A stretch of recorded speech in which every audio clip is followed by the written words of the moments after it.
is that? That looks like a hospital on wheels. It's an ambulance. I would like to actually kick this episode off with a kind of serious thing, like a serious announcement before you. Is that okay? I don't know if this is a joke or not, and or if it's starting right now, or. Welcome to Book Club for Movies, everybody. Wait. Here, I want to apologize. I have a heartfelt. I am sorry. I still don't know. This is an apology to you. It's an apology to the viewers. I have made a great many mistakes in my life. And the past 2 weeks, I think, have been some of the worst choices I've ever made. I was going to say, I don't know if Morbius Matt gets to do this at the top of this. I am so sorry. To quote my wife, who I love very, very much, in response to ambulance, mere 25 minutes into its 2-hour runtime, her statement, and then at the end of the film was followed up with an entire rant, was this movie infuriates me on a very visceral level. That is a direct quote. But don't say like because it was good or bad. Don't leave that part out and stay tuned, everybody. Oh, yeah. I am sorry. Ryan, the floor is yours. On Book Club for Movies. Oh, for the week of June 6th, in fact. And I am Ryan Miller. And that you've been listening to is Matt Amberg, Mr. Ambulance himself. I am not on a roll. I am on, what is the opposite of a roll? I am on a stand. I am on a pause. I'm going backwards. I don't know. Is there an opposite? Yeah, is it just a reverse roll? You're on a reverse roll. I'm on a reverse roll. I'm unrolled. You're unrolling. I'm enrolling. Fantastic. This is like the whole thing has been a Sisyphean task, but from starting with Morbius, concluding with Ambulance. Oh, are we concluding? I haven't even asked what we're doing next week. I don't know if I can be responsible for choosing movies anymore on this show. That's all I'm saying. On Book Club for Movies, where we watch one movie a week, and for the past 2 weeks, it's been Morbius and now Ambulance. I'm so sorry. We say if you want to join us, you can find us at podcast@bookclubformovies.com or Facebook and Twitter or Patreon, where give us money and we'll do more movies like Ambulance and Dr. Michael Morbius. Just kidding. It's me, Dr. Michael Morbius. I'm Venom. Actually, no, that's what I should have done because I sound like Venom. I feel like at this point I'm still getting over something. I feel okay. It's one of those ones where I feel okay, sound bad. Mm-hmm. Well, I think you both look and sound like Tom Hardy Bane. So no, the sickness that makes me sound like I can't even. Yeah, do you feel like you're in control? It's just. I thought you were gonna. I seriously thought you were gonna start like trying to sing Peter Frampton. Do you feel like I do? Bane? And now I just feel like I'm sounding like an old man. Everything's a question. Everything is a question. Like, why did we do Ambulance this week, Matt? Oh, I'm sorry. Do you want to synopsize it? I don't. Do I need to? I mean, there's no way anybody knows. Okay, that's not true. I do have a little bit of history, so somebody might know what this is about before going into it, especially if the people from 2015 France or whatever. 2005 Denmark. Yes. Same thing. It took that long from Denmark to France. Yeah, so. we'll get into it. Actually, dude, some of that's fairly interesting. And why skip over that? I say. I can't believe you wouldn't say it. So I believe you. What type of synopsis could you even put together for something like this, Matt? It would probably go a little something like this. Ambulance coming at you 2 hours and 16 minutes, written by Chris Fedek, directed by Michael Bay, starring Jake Gyllenhaal, Yahya Abdul-Mateen II, Isa Gonzalez, Garrett Dillahunt, Keira O'Donnell, and Jackson White. Here is your Book Club for Movies synopsis for Ambulance. A bank robbery gone awry sees two brothers hijack an ambulance complete with EMT and the dying cop she's trying to save. This takes 2 hours. Dude, it's over 2 hours, isn't it? Right? What was 2 the hours runtime? and 16 minutes. 2 hours and 16. Not even like 2 hours and 1 minute. 2 hours and 16. It's a whole nother half of an act. Just pegged on. Actually, it's not. Okay. It is also pegged on to the end, but also runs throughout. We'll get there. Jesus. Matt. Here. Yes, Ryan, go hit me. Well, last time we started with things we liked about Morbius and slowly devolved from there. Yeah. Or evolved, depending, Taste is not universal. Some interesting tidbits about this here ambulance. It was technically a remake of a 2005 movie from Denmark, which I want to see very, very badly, actually. I am so interested 100%, but tell me why you're interested beyond you're trying to figure out what the hell Michael Bay did. Yeah, I mean, that's almost a given. Like I feel like I can parse from both Michael Bay and maybe Denmark. I don't know what he did or what Denmark might have done. Denmark has a style about it. There's a whole section on Dogma 95. That's a deep cut in film school. The first production company I started with a buddy was New Dogma because never mind. So I feel like Denmark's got us, and not to say that everything that comes out of Denmark is Dogma 95, obviously, but nope, I've seen a few. In fact, what was the most recent one I feel like made some? It was from a Dogma 95 director with Mads Mikkelsen. Mads in it. Mikkelsen, was it the drunk one? Yeah. I can't remember what it's called. But yes. I'm sure there's also been a newer one that's done better or is more. Denmark has movies. Look, they've got culture. You're right. It's different. I don't know why you're trying to. So maybe I could understand, yes, what Michael Bay does to a movie. I am just more interested because I feel like within, or maybe because of this, within this movie, I can see a good one. I see something that he's taken. Like I see the seed. I can see the seed. Sure. Also, it's a curiosity at this point. This whole idea came about apparently pre-COVID, obviously, and Philip Noyce was actually set to direct. Noyce. Yes, thank you. I'm glad you did it because I was trying to figure out how to work it in after the fact, and it wasn't coming together. But sure. He did Patriot Games, Clear and Present Danger, The Saint. He's a Jack Ryan kind of guy. Yeah, well, until Rabbit Proof Fence maybe was one I remember hearing about. I think came out while I was in college. In jail? Oh. And Salt. Actually, did you ever watch that? Their Salt movie? Angelina Jolie one? Yeah. I've heard. I feel like I did see it, but I do not remember anything about it. Yep, that's about where I'm at.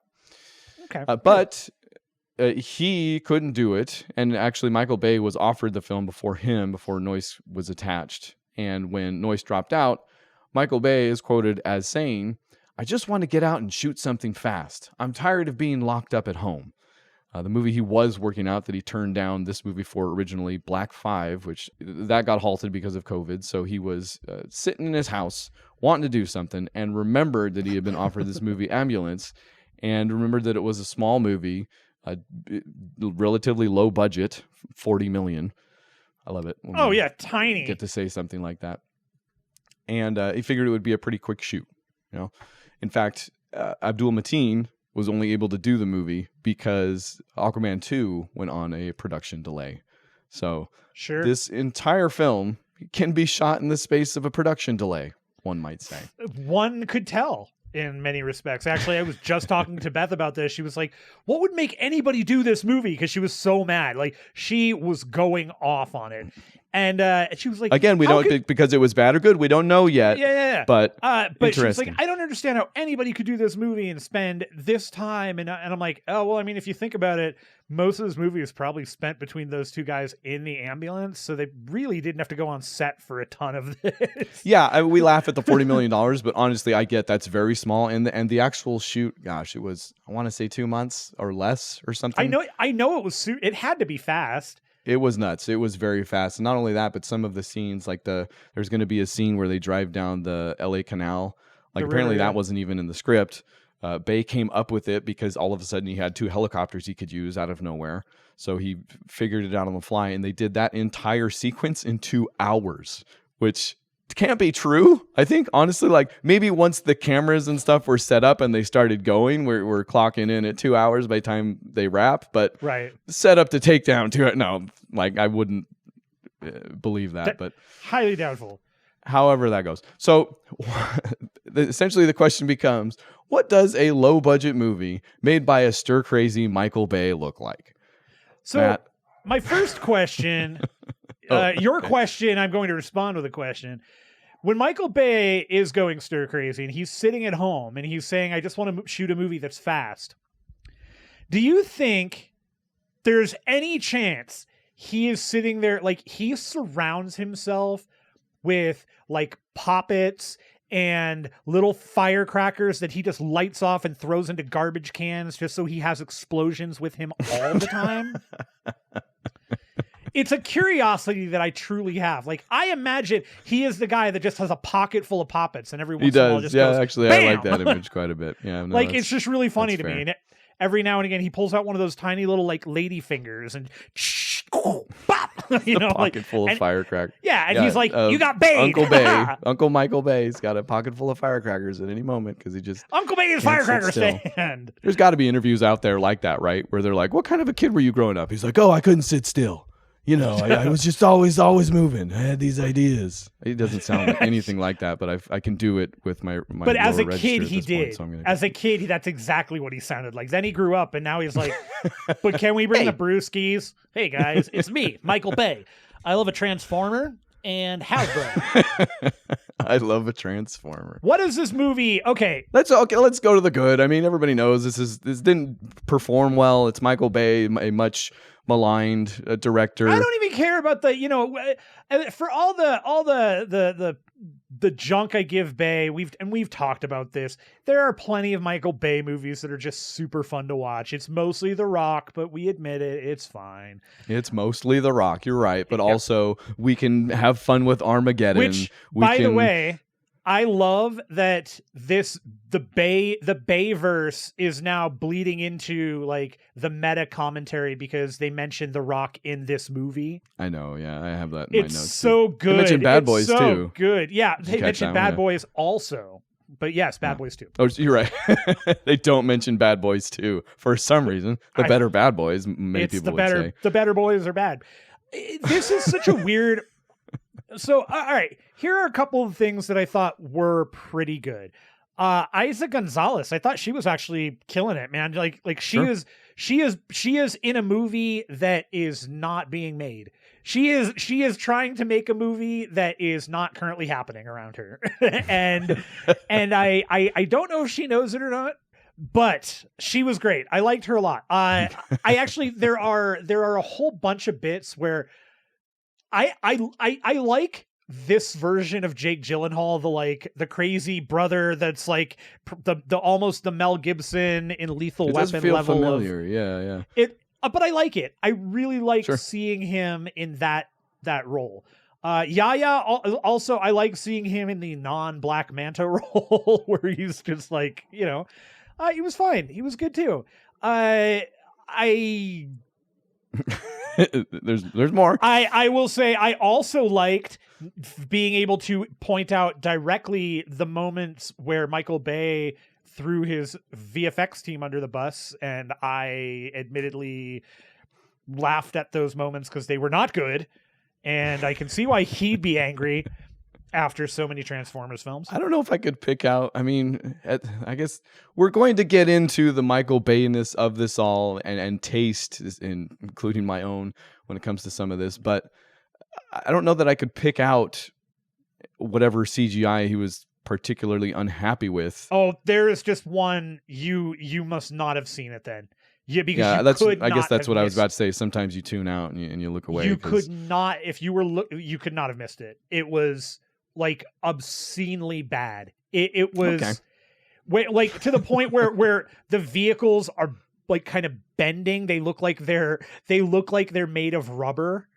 Oh, is it the shot where so some of the shots that he uses in here are like quick into a room shot where stuff is happening, and he kind of does that with a car crash where he's like quickly flies by a car crash. Is that the one? It's not that. No, Oh, it's okay. it might lead into that. It might be right after that, but it's during the towards the, I want to say, the last third of the movie. Good chance I did not look directly at the screen when it was happening. You didn't miss it. I mean, Okay, you all right. missed it, but boy, you didn't miss it. Well, and this is the other thing that's going to happen. Where were we going with some of that? I guess that all I don't look. I want to tell you things all, we like. Things we forgot we were listing things we like. No, I know what I was doing, and I just want to say that the things I liked throughout this movie are not nearly enough to make me even recommend this movie to be watched. It's not a good movie, man. This is not. No. I mean, and this is why. but here's the thing. I'm gonna let you finish. I definitely want your why. But this is another one, man, where like not only is everybody is an idiot in this movie, apparently. Like everybody is dumb. They're all stupid. And my favorite part of this film was figuring out how many cops and cop cars crashed of their own volition for no apparent reason other than to crash. They were like, I'm done. I liked the one that went like full speed off of a cliff, like didn't brake. Right. Like they were following the ambulance, yes, but still like no thought to like maneuverability or he goes just sailing straight off. Then there's the one where they're on like a 2-lane and the car is coming at them.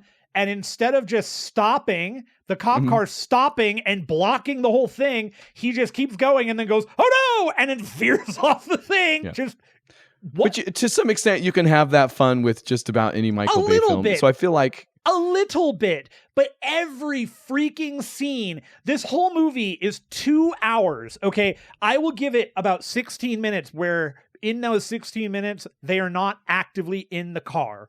Like every other, and plus credits. It might be about right.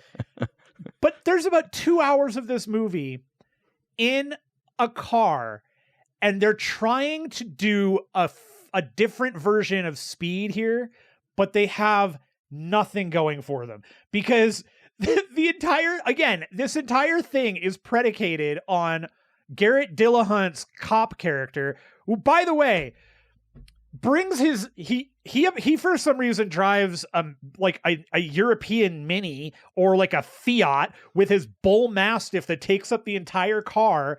Then eventually a car gets stolen that now has the bull mastiff in it, and he calls off an entire police chase because he finds out his dog is in the car. No, I don't even know if I made that connection. By the way, that's Michael Bay's dog. Actual dog. I'm sure it is. Yeah. And you know what? Garrett Dillahunt, I love that guy. He's great. He's amazing. Like that would be my number one thing I like about this movie, but they put him in a box and he kind of he doesn't get no. I would say he's my favorite part of the movie. He doesn't do anything. Like I don't do anything with him. The best part about this is that in 30 minutes, 22 minutes even, 22 minutes of Brooklyn Nine-Nine, they made that guy a way more credible cop than they did in the hour that he was in this movie. Oh man, you haven't even got to his brilliance in fact, I think it's pretty late. It might be final season or next to final season of Justified that he's in. He is amazing. Like that is I love the guy. Top tier stuff. Yeah, he's real good. And honestly, to tell the truth, when he shows up in this movie in that weird looking car with his big dog, spouting off some pretty traditional lines. It's Michael Bay-ish, but it's cool. Yeah, I kind of like at that point, I'm kind of interested. I'm like, okay, this is at least interesting in a more, I don't even know. I want to say Michael Bay type of way, but the whole thing is a Michael Bay type of way. But in those movies where the Michael Bay works, it's kind of because some instances like that, if you can get past the direction, which by the way, I kind of wanted to do this up front. When it comes to his direction and anything we talk or anything I talk about from here on out concerning that, I just want to mention that it's not my thing. Okay. I get that it's a lot of people's thing, or he has made plenty of movies that have made a lot of money, and we're going to talk, the running joke about the explosions and all that stuff. I get that. I'm not trying to say it's objectively stupid, even though we might utter those words at some point in the next 45 minutes. I just am very cognizant of the fact that it's not my thing. That style of direction is not my thing. I will explain why. In fact, I'll tell you when it all began, especially because we've talked about Michael Bay before. Like, he's a very interesting character. His movies they occupy a very interesting place for all their pomp and circumstance. Yeah, or even just bombasticism, lack of substance, or how cohesiveness. But I remember when Pearl Harbor came out. Oh boy. I think I was in college. I think I missed the release or whatever it was, but it was still in the pub. In fact, that's what it was. It was still in theaters, and my wife was kind of telling me about it. And I remember seeing trailers for it and being like, this is dumb. Like, none of this looks good. Like, this looks like a Hollywood rendition in a bad way. Like, it was this all sounds very obvious, I know, but for me it was like a watershed moment where like it marked the difference between kind of enjoyed Armageddon, didn't know why because I didn't think about it, to this doesn't work anymore, so right. The reason I mention that is because I think this film, of all his other films, has most in common with Pearl Harbor. Because there's an instance of wackiness to his other stuff. Like Armageddon is bonkers. Like, that story is ridiculous. The Rock also to some extent. Sure. But Pearl Harbor to me is the really only other movie I feel like he's done where it hasn't been with a nod and a wink so much, and has been about some very serious. I mean, it's historic, quote unquote. So whatever. But this kind of does the same thing, and it does it in a poor way because I think it doesn't know. It's like the whole beginning of the film is setting up a bank robbery, but with these weird jokes about a bank robber with Birkenstocks. Or like you said, how they keep referencing The Rock and Bad Boys, and then they get in an elevator with masks, like bank robber masks, but then a girl with a COVID mask comes in, and it's awkward. I'm like, any other Michael Bay movie, I feel like this fits, and this works, and it makes sense, but this is a movie that's essentially made like Pearl Harbor, like where the stakes are serious. Right, right. We've got serious EMTs, and yes, unfortunately, we also have serious bank robbers, and it doesn't work. It doesn't come together. It doesn't make any sense. Like, I don't know what. Like, am I supposed to laugh? So number one, I want to tell you that I'm getting text messages from Beth saying I am becoming more furious hearing you talk about it. I'm not again because it's good or bad. We'll find out shortly. Beth's full opinion, but for now, should I read that? Go for it. Yeah. It makes me furious just hearing you talk about it. It is based on a 2005 Danish film of the same name, created by Lauritz Munch Peterson and Lars Anders. This just sounds like the IMDb now. The 2005 version is about two brothers who are willing to exhaust all efforts in order to save their mother. That is the text. Yes, and that's what I'm saying. Like, I can see the movie in here, but I've watched it's Ambulancen, or however you say that is the actual name of the film. I think they did just call it Ambulance by the time it got overseas, but also very hard to find. I cannot find it streaming anywhere. So I don't know, but looking at it, I can see like there's a movie there, and I bet it was done fairly well and compellingly to some extent. But then Michael Bay comes along, and he's very open about not seeing the original film or reading the original script, which I get. Like, that can color your creativity in a way that sometimes you don't want, especially if you want to make your own thing. And by gosh, Michael Bay wants to make his own thing. If anything we can say about the guy, we know this. Yeah. So I don't blame him for that. It's just that when his answer is to, I mean, that I believe that Danish film also is an hour 20, dude. Like, yeah, no, we get 50 more minutes of basically chase flash. Like, it's all flash. And this is the part I don't like about Michael Bay. Okay. It's all flash. Right. He's all style, no substance. And and that's why I'm saying, you like that? You like that. That's cool. Like, and I too can see a Transformers movie and be like, wow, there's some good looking stuff in there. In fact, this movie, sure. like plenty of beautiful shots, lots of sun. You know, he has a type. There's some beautiful cinematography in here. Some great. Michael Bay is the J.J. Abrams of these types of movies. That would be a good comparison, actually, because I feel like J.J. is Michael Bay with some substance, or trying to figure it out, or actually do something. Like Michael Bay is, like I said, very open about this. This is Flash. Like J.J. this is Michael Bay who played Dungeons and Dragons as a kid. That's sure. I got to. I'm gonna have to. Boy, are there some beautiful shots? There are a couple of shots in this movie that are truly like, wow, breathtakingly beautiful. Too much of this movie. Number one, why is the camera always moving? Oh, wait, it's because he's got a drone camera now. And this movie should have been called Ambulance or Drone Cam the movie. There's like a full paragraph about the drone usage in Wikipedia, like who did it, what type of drone it was. Yeah. And I watched a little short thing on the guy doing one of the shots and how it worked and everything. And it is rad. It is overused. It is not fun after you've seen it 65 times. And I seriously, the entire movie, we're sitting there like eating dinner and like eating snacks or whatnot. Every single time it happened, I went, drone cam. I was so hoarse by the end of 2 hours and 16 minutes of saying drone cam. And Beth was so tired of it. Like, I mean, it's the same shot too as the stupid thing. Like it goes up the building and then it does an invert and then it comes down the building to what's going. Right. Yeah, it's different buildings sometimes, but it's the same exact shot, except for the one where they actually put like the drone heads up display on the screen because it's an actual drone. I thought that was pretty funny. I'm like, so most of it's like drones, but we're directing. But then there's also some that are like drones point of view. Like this from do we need? Do we need that extra? We so do much. not.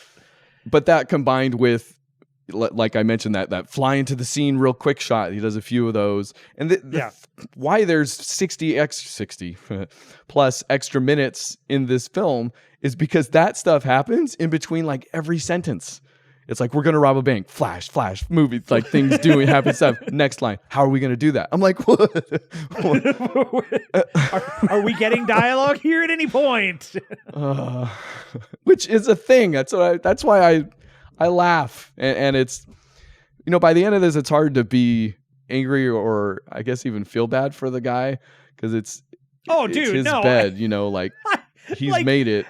I lost it at him losing his mind over, spoiler alert, I don't care, over shooting Gyllenhaal. He's like bawling his eyes out because I had to kill my brother. I mean, you obviously didn't have to kill him. You could have shot him any other place. Probably would have been fine. Right in his butt. I mean, he was right there. But for the love of Gary, like this movie, so not only is this movie concerned with, it starts off with Yahya on the phone trying to get his wife cancer or some kind of surgery. He lies to her, says, "Yeah, I got the insurance. It's all coming through." And then immediately he's like, "Hey, I just came to see you." And Jake Gyllenhaal's like, "Oh yeah, by the way, I'm gonna go rob a bank right now. You want in?" And he's like, "Well, not really. Are you sure?" "Okay, though, I'm good." Great. All right. So that's it. That's the in. And then for the rest of the movie, sans the last, like, I don't know, 5 minutes, almost all of it is at that point, like, they're in the bank for, like, 30 seconds. Then the bank thing goes awry completely. Everybody dies except for them and the one cop, which, again, whatever, fine. Then, here's where this starts losing things for me, right? I mean, among other things. Number one, they're trying to get $30-some million or whatever it is. I don't know. Some weird, huge number. I forget. I want to say it's like 300 200 million. Yeah, sure. But by the time they're done, it's... What? No bank holds that much. Yeah, one-time deal. Yeah, oh, I've got this. One-time deal. Yeah. So each of the bags carries $8 million. So they end up with $16 million. They get all the way to this point where they have nowhere else to go. They have fairly well escape the cops. The cops know they're still there. They've got one cop in tow. They get to this point where all of these people are rushing out the doors. All Beth and I can think of is, okay, you guys lost this round. Like, that you don't have any other options. And the other option they take is waiting for the ambulance to get there so they can hijack the ambulance, which then they decide to do the Fast and Furious Texas switch technique. Okay, great. It then takes like 45 minutes for them to get to where they're going. And to get it all done, he calls, was it Esai Morales? Is that who it was? I don't remember. It was...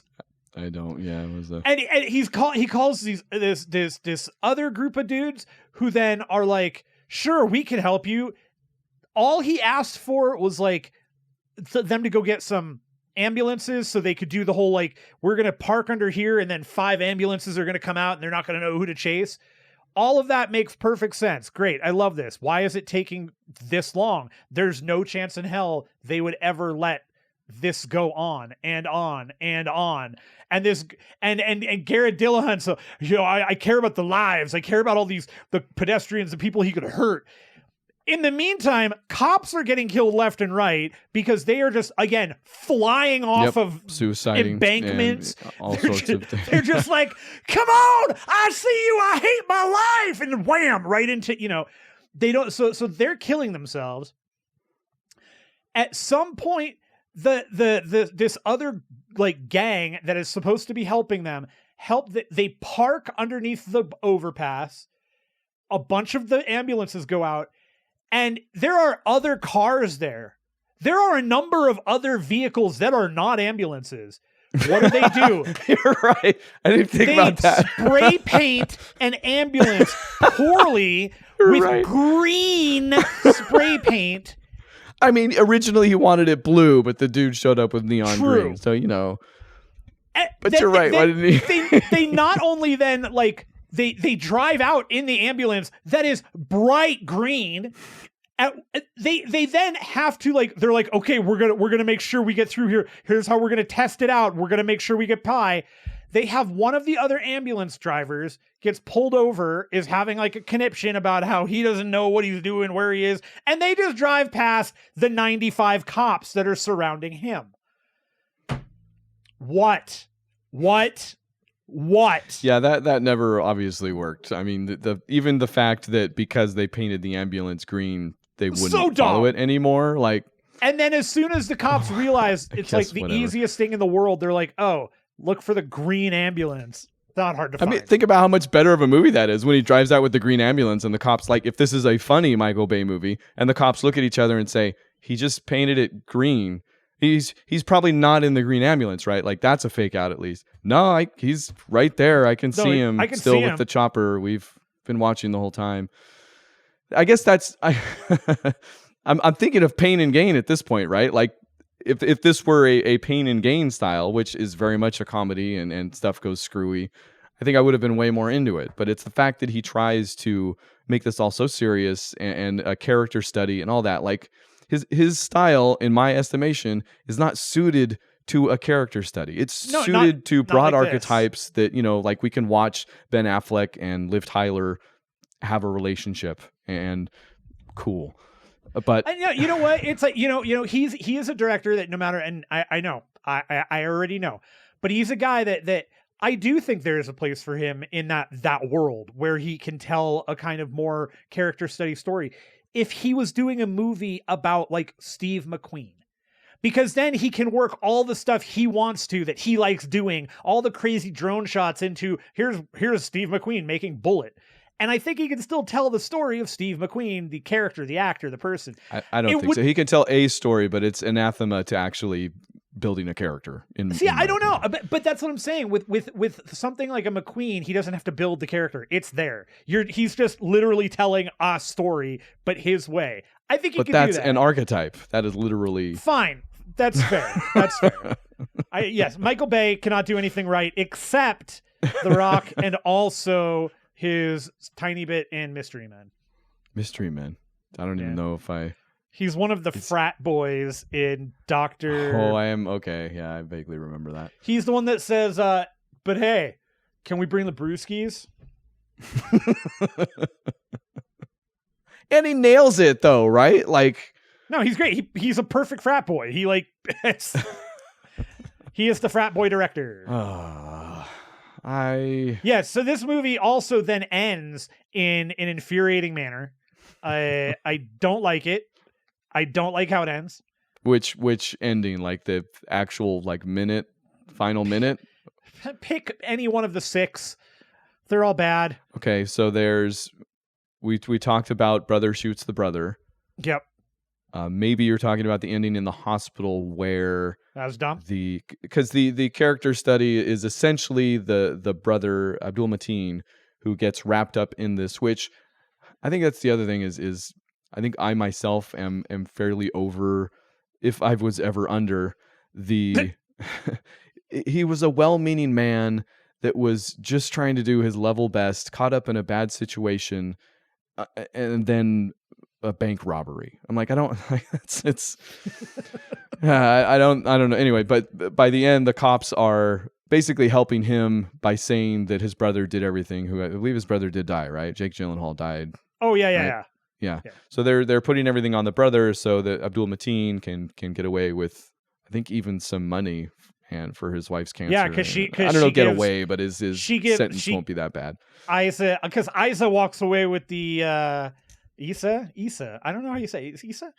She walks away with the huge bag of like $8 million and gives like $1 million of it to Yaya's wife. It would be Asa. Miss Gonzalez. Yeah. So, but that would be the other ending is where she walks away. Yeah, which again, she gets the standard very low angle from Bay as she's walking away. A lot of this is almost couched in like first responder kind of nonsense. Like, oh yeah, totally. And I'm not saying they aren't heroes or whatever. But, a la Michael Bay, that she's walking out of that, and the movie isn't about that. Is the other thing. Like, I'm not poo-pooing whatever, but this movie too. At one point, try and be like, this is about the first responders. Like, no, it's not garbage. So there's that ending. Maybe referring to that. And I don't like that, and I'll tell you why. For the one simple fact that after everything in this world that has happened, and the fact that Michael Bay movies exist in this movie itself should tell that person that.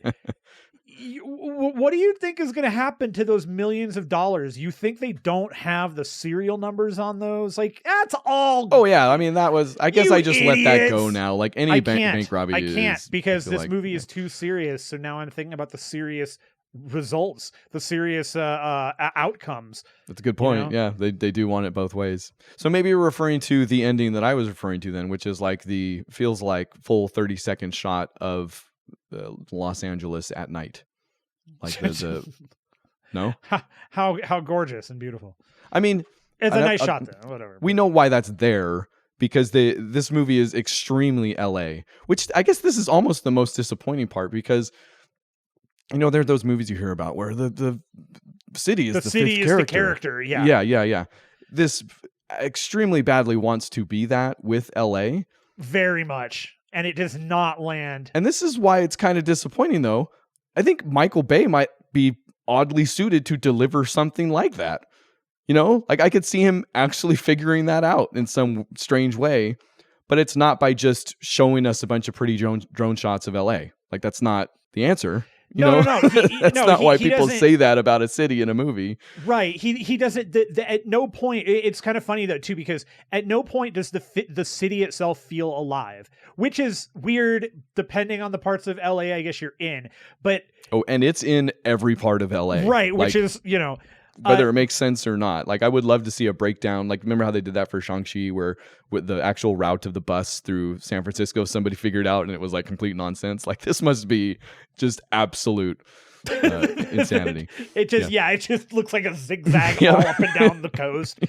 But in all of the spaces that they go through, even in the traffic bits, which are at no point very threatening.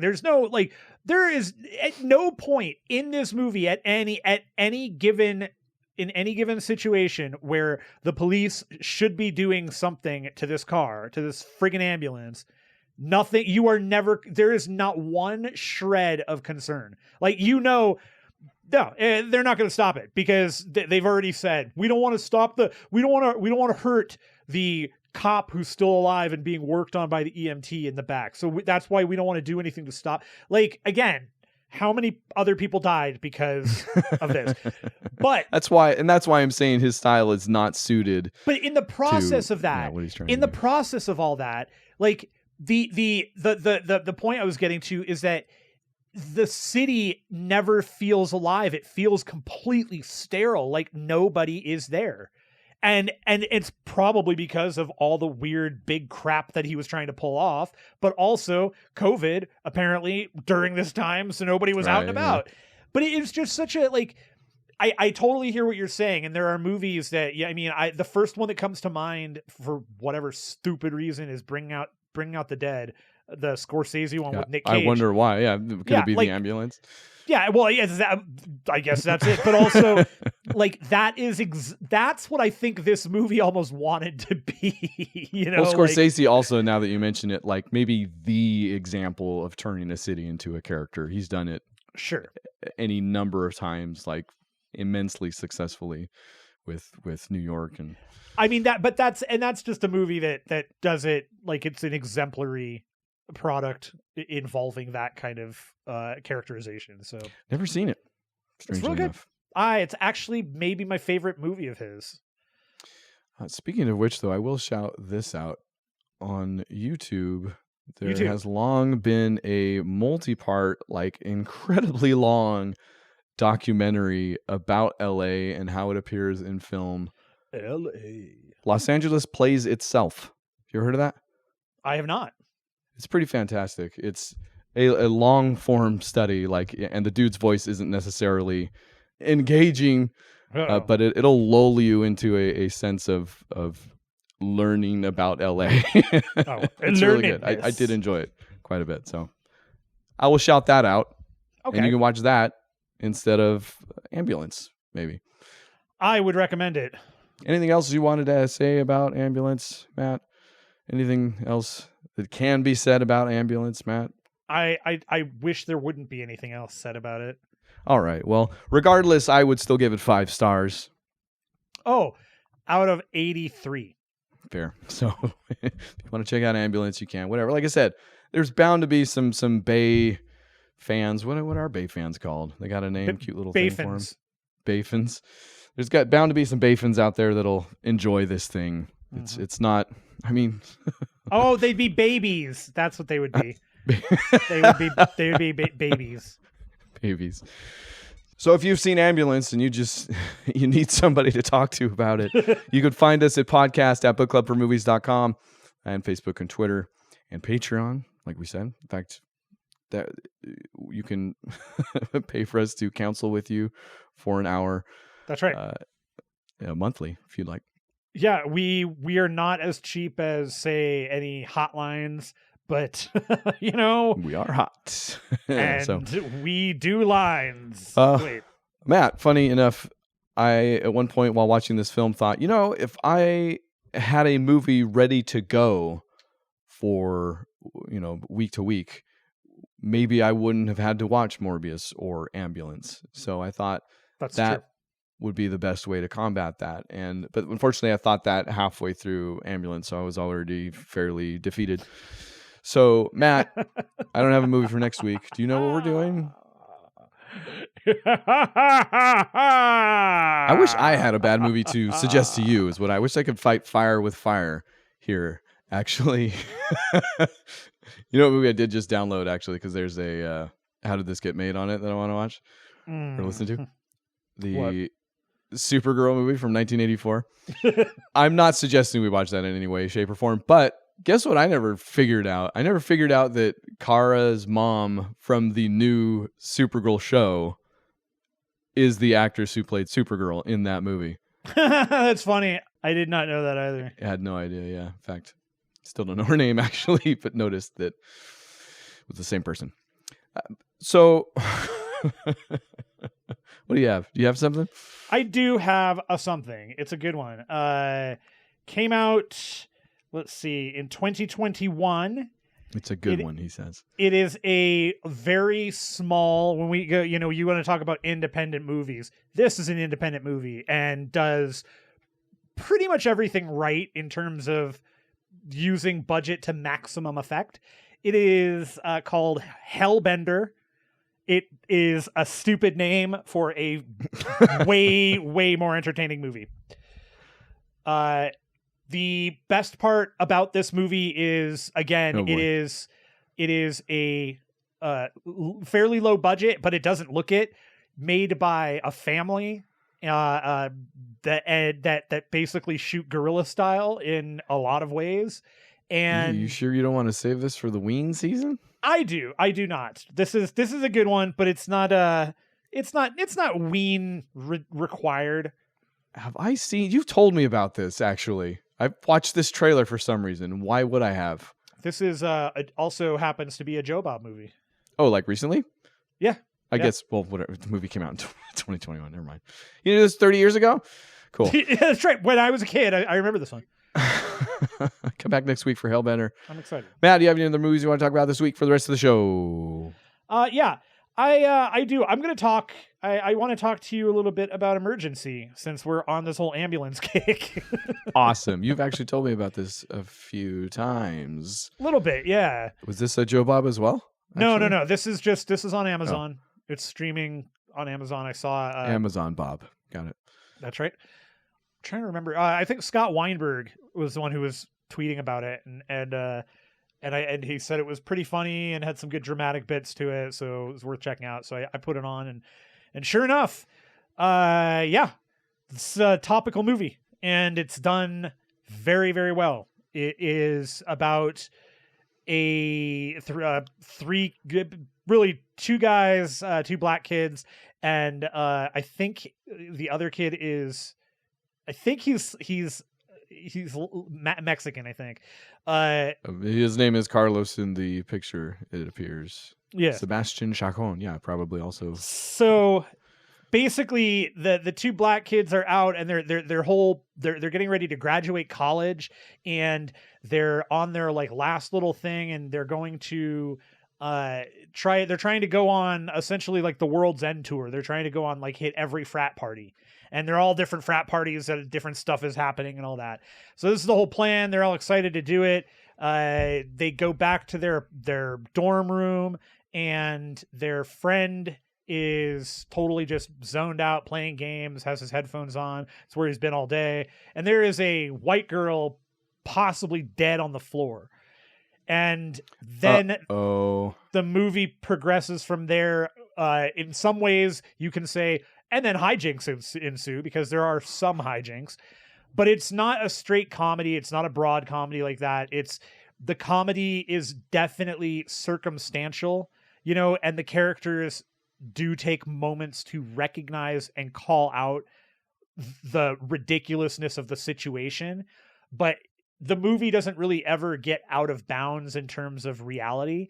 And it is completely about these two black kids arguing and, deciding what do we do in this situation, because this is not going to look good. And that's like literally the thrust of the movie is, what do they do with this girl? Like that if they call an ambulance, the cops are going to come, and the cops are going to question them, and then their whole like college careers could be in jeopardy, all because of the color of their skin. And the movie does a really, really good job with it, and dealing with a number of things: the college experience, the general life experience, being a person of color in those. Like it's got some pretty interesting things to say. I will say the ending is very hopeful in a way that may be the most unrealistic thing in the movie, but I can't say that it's not possible. It's definitely a plausible even ending. All right. Well, interesting. Yeah, I'm intensely, I don't know if it's just ambulance, but now I'm intensely curious about how they nail the tone of this movie, given the subject matter. And you said there's a little, like watching the trailer, even like I'm getting, Not a lot, but when they move the body, some Weekend at Bernie's vibes. Even. And it's not. Yeah, like it's. I know it's not. It cannot be that wacky, but the fact that they're attempting some humor is very interesting to me. This is totally a movie where the phrase "moment of levity" is absolutely used throughout, and I won't say liberally, but there are enough moments of levity throughout these major situations that you kind of go, you can sit back and get a little chuckle here or there, or kind of get a breath, and it works, and it's good. It's again streaming on Amazon. Check it out. Cool. I did my due diligence, Matt. I watched Top Gun, the first one. Really, Ice Man? And it's strange because I've probably said numerous times on this show that I was not a fan of the original, and I've probably only seen it 3 times, maybe at best. Mm-hmm. So the second time at best, I just remember not enjoying it. I remember thinking it was kind of stupid and whatever. Uh-oh. This time, yeah, I think I get it, man. Like, I don't know if it's been the years and years of movies, cribbing or making jokes basically from this and movies like it since, but I get it, man. Like that Top Gun movie, that Top Gun there, like it's you've got, egos writing checks that bodies can't cash. You've got a moment where the girl is just like, I didn't want anybody knowing I've fallen for you. Just it's like all of the classic moments. Yeah. To all of my favorite comedies now. And here it's done very seriously. And you know what? Actually, the movie's gorgeous, man. Like I don't know if it's a transfer or whatever it is, but there's a 4K out there that's pretty darn beautiful. So now I unfortunately am going to have to challenge you to now go back and watch Hot Shots and realize that movie not only apes Top Gun perfectly, as you already expect it to, but now that it's fresh in your mind, you'll catch a whole lot more that you probably missed in the past. But also, I just want you to take a moment to recognize how beautifully done that movie is. Yeah, I didn't actually think I would get to the end before you stole the bit, but yes, my next was, and then I watched the sequel, and you said, "Oh, Maverick," and I said, "No, Hot Shots," because I, of course, watch it all the time, but it's a perfect film. In fact, it's my screensaver. It's the entire movie. Yeah, no. Yeah, great. when my computer goes to sleep, it just plays Hot Shots. It's the better film. Let's not be disingenuous here. It is Hot Shots is better than Top Gun, but it is funny because I showed that movie to my daughter before I showed her Top Gun. So after watching Top Gun, I was like, okay, we need to watch Hot Shots again. So then we watched it, and she got the jokes a little bit more. But man, that movie doesn't need Top Gun in a way, which is strange to say because it is so brilliant in every other aspect. Yes, Hot Shots. I will never not laugh at John Cryer looking at the the radar. He's like, you got 3 bogeys on your tail. That he sneezes, a dozen more of them, and a blimp, a giant blimp. Those aren't, and I texted you this. Those aren't even my favorite jokes from that movie because there are so many. They're the ones that make absolutely no sense. Like if I had to, and I feel like I've talked about this before, so excuse me. But if you had to put a point on why that joke is funny, you almost couldn't. And the one I texted you was the one where Topper walks in and sees Ramada doing some files and she's got a short skirt on, and he's like, "Man, that's some pair of legs." She's like, "Thank you. I just had them lengthened. Now they go all the way up." Like, why? I mean, yeah, you might be thinking about the case where, somebody's legs stop, mid thigh or something like that. But that doesn't even, that's barely a joke. It's just like, why is that so brilliant? I don't know, because it is. My absolute, the absolute joke, though, for me, is the one that I still to this day, almost any time I say it on a regular basis, is the whole little bit with Lloyd Bridges trying to figure out what's going on at what time. And he goes, "Wake me up at 5:30. And then he says, What time is it now? It's 3 p.m., sir. And he goes, great. I'm going to step out, grab a burger. They're on a ship, a battleship Lloyd in the middle of Bridges. the ocean. Has there ever been a greater loss besides maybe Leslie Nielsen? Lloyd Bridges is a force of nature in those movies. I love the second one when Topper walks up to him and he goes, Mr. President, and Bridges looks at him and he goes, no, you're not. I've seen him. Looks like me, older man, about my height. Let me give you a little tip. You can't go walking around telling people you're the president. It just doesn't hold water. Not speaking of which, neither do I. Let's get away from these power cables. Oh, but you haven't even mentioned the part where he's giving the eulogy at is it at Dead Meat's funeral, and the 21 gun salute starts going off. So he starts reacting and shooting like all the 21 gun saluters, and then he pops open the casket and takes cover behind it. Meanwhile, Dead Meat's wife, played by Susan from Seinfeld, no less, is hysterical. And the last line in that scene is, "I love a good funeral." I love a good funeral. Oh, it's a perfect movie. It's a perfect movie. I love when he gets electrocuted and then he becomes the animated skeleton. Also very good. Don't worry about me. I'll be just fine. Yep. It's beautiful. It's perfect. I know there's people out there being like, isn't that silly and childish and ridiculous? Like you're talking about this like it's a good movie. Ha ha ha ha. Perfect film. Yeah. Yeah. So stay tuned.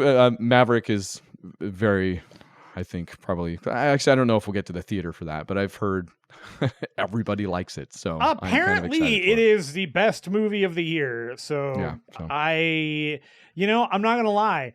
I have two problems with that movie. One, I don't really care for Tom Cruise all that much. He's fine, whatever. I'm not, but like, yes, I am with you.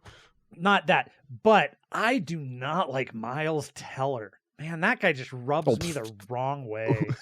To show me the dude that he rubs the right way. Like, okay, show me the fellow that is not nonplussed by Miles Teller. Although Whiplash, one of my favorite films of all time, might be great, but I just can't. No. Sure, no, it's understandable. He's not that fantastic. He's also like he's not good enough to be Anthony Edwards' progeny. I guess I don't know the role that he plays. Is that it? He plays. Oh my gosh, he plays the kid all grown up. Serious, really? Yeah, he's Goose's. Interesting.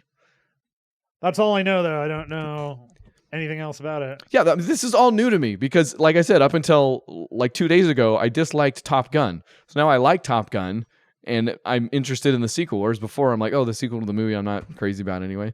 So. Oh, dude, I just realized also. Hold on. Instead of Hellbender. I want to do Hellbender because I like that movie a lot. But there's another movie I haven't seen yet, and I just realized we have it queued. It's ready to go, and we might want to do that show on it because I know that you, like me, enjoy a good Nicolas Cage movie, and The Unbearable Weight of Massive Talent is now available. Yeah. Oh, is it for streaming? It is? Mm-hmm. So I went to the theater to watch that film, and we ended up at the wrong theater, so I did not watch that film. But so would you like to watch that film? Let's watch that film. All right, so come back next week, not for Hellbender, or for a different type of Hellbender, with Nicolas Cage and his, let me see if I can even get the whole title straight. The Unbearable Weight of Massive Talent? You nailed it. You are the Pedro Pascal of this show. Awesome. So come back next week for that. Again, podcast at bookclubformovies.com, Facebook, Twitter, and Patreon. Please see what you can do, even if it's only for a month. And we'll see you next week. Okay, bye. And remember, boys and girls, only call an ambulance in a